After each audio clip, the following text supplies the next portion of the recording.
তারুণ্যকে প্রাধান্য দিয়ে start up, উদ্ভাবনী উদ্যোগ, প্রযুক্তি নির্ভর ব্যবসা এর ক্ষেত্রে টার্নওভার ট্যাক্স 0% করার প্রস্তাব করছে।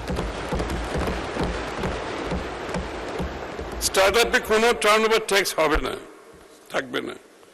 এসএমই উদ্যোক্তাদের 50 লাখ টাকা পর্যন্ত টার্নওভার এবং নারী প্রতিবন্ধী উদ্যোক্তাদের 70 লাখ টাকা পর্যন্ত টার্নওভার হতে অর্জিত আয় করমুক্ত করার প্রস্তাব করছি।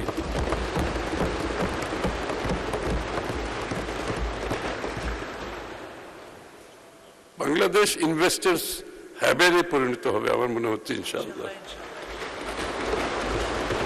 ঢাকা ও চট্টগ্রাম সিটি কর্পোরেশনের বাইরে যে কোনো উৎপাদনমুখী শিল্প, পর্যটন ও ক্রীড়া ক্ষেত্রের স্থাপনা, যন্ত্রপাতির বিনিয়োগের উপর প্রথম বছরে 60%, দ্বিতীয় বছরে 40% হারে ত্বরান্বিত যে অ্যাক্সেলারেটেড ডেপ্রিসিয়েশন সুবিধা প্রদানের প্রস্তাব করছি।